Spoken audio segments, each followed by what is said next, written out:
If you're after a proper, budget-friendly bike under 10 grand, chances are you're looking at either the Honda CB650R or the Yamaha MT-07. One's got that smooth, classy inline-4 charm, while the other's a torquey hooligan machine. But which one actually deserves a spot in your garage? The CB650 makes a respectable 95 horsepower. That's 22 more than the MT-07. But when it comes to torque, the master of torque hits back with 5 Nm more and a much lower revving engine. Now, as for weight, the MT has a clear edge. It's about 20 kilos lighter than the CB. But when you factor in the power-to-weight ratio, the CB's horsepower advantage is just too big to ignore. Even with the weight difference, the CB still ends up with a power-to-weight ratio that's around 15% higher than the MT.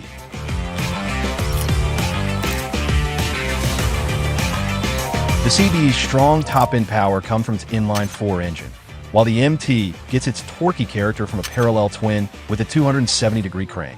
And it's actually packing a bit more displacement than the CB2. If you look at the bore-to-stroke ratio, the CB has a larger bore relative to its stroke, which explains its love for high revs.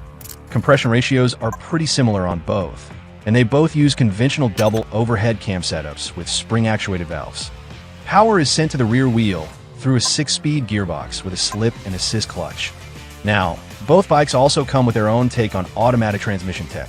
Honda gives you the E-clutch, while Yamaha offers YAMT. With Honda's E-clutch, you can ride without ever touching the clutch lever, whether you're launching from standstill, shifting gears, or coming to a stop. But you still have to shift gears manually, so it's more of a semi-auto setup. If you're in the mood for old-school riding, you could just switch it off and go fully manual. So it's basically like a quick shifter and auto blipper on steroids. Yamaha's YAMT, on the other hand, goes full auto. It handles both the clutch and gear shifts for you. Just twist the throttle and go like you're on a big scooter. It does offer a manual mode where you can shift using a thumb paddle, but there's physically no traditional clutch or gear shifter to fall back on. Super convenient, but some riders might say it loses a bit of that authentic feel that makes motorcycles fun.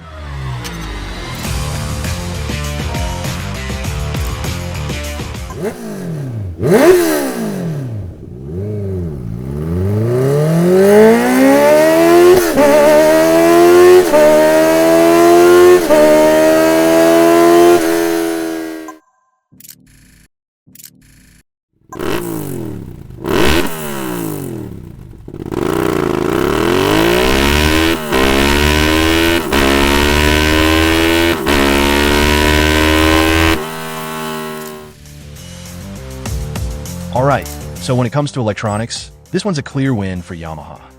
Besides ABS brake and LED lighting, the 2025 MT-07 now gets ride-by-wire throttle, 2 selectable maps, and traction control.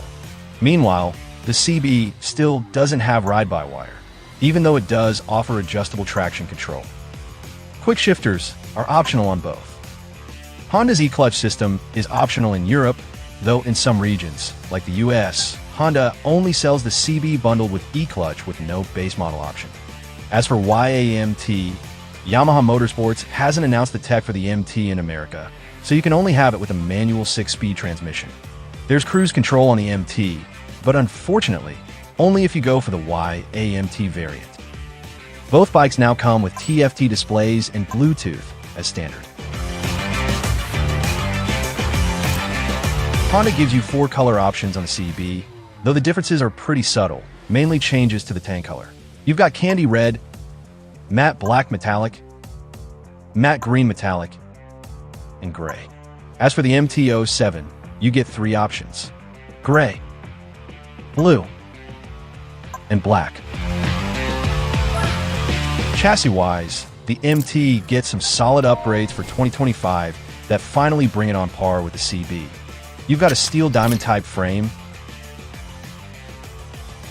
non-adjustable upside-down forks, which are new for the MT, preload adjustable monoshock, and up front, 4-piston radial calipers replacing the old axial setup.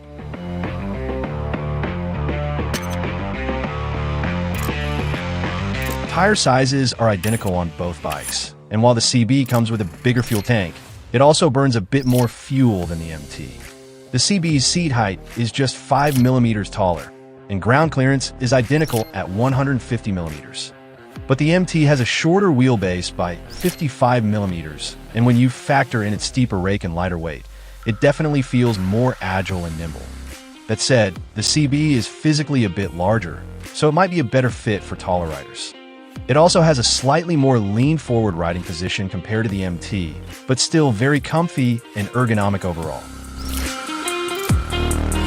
In the US, the CB is priced at $9,399 and only comes with the e-clutch version. Meanwhile, the MT is the opposite. It's only available in the base model. No YAMT option yet. Over in the UK, you get the full lineup for both bikes. The MT is cheaper than the CB if you go for the base models, but if you opt for the automatic transmission tech, the MT ends up being a bit more expensive, which makes sense, since YAMT is actually a bit more advanced and complex, like we talked about earlier. Let's wrap it up with a quick recap. The CB has more power than the MT, but only at the top end. The MT outgrunts the CB in the bottom and mid-range, and it's also significantly lighter. That, plus the smaller size and steeper rake, makes it feel a lot more nimble. That said, the CB still has the better power-to-weight ratio overall, just because the horsepower gap is pretty big. It's a win for Yamaha in terms of electronics. New for 2025, the MT-07 now gets ride-by-wire, riding modes, and even an optional fully automated transmission, with cruise control, none of which you'll find on the CB. Chassis-wise, they're now pretty much neck and neck. As for fuel capacity, the CB still has a bigger tank, but the MT wins on fuel economy. And in terms of price, the MT's a bit cheaper, but it's not a deal-breaking difference. In the previous comparison, the CB had a clear edge. Better suspension, better brakes, and a more advanced electronics package. But with the 2025 update, Yamaha's fixed pretty much all of that. So now, it really comes down to how each bike delivers its power and what kind of riding experience you're after. If you want something that's more fun to ride around town, delivers more thrills at road legal speeds, and loves to pop the front end up, the MT got you covered. It's punchy in the mid-range, snappy on the throttle, and just more playful overall, perfect for zipping through traffic and cruising around town. But if you're after more top-end power, maybe for highway cruising, silky, smooth power delivery, and a bike that feels a bit bigger and more planted, especially if you're on the taller side, then the CB650 is probably more your thing. It's still a fun bike to ride, but you've got to rev it out a bit more to really get the best out of it.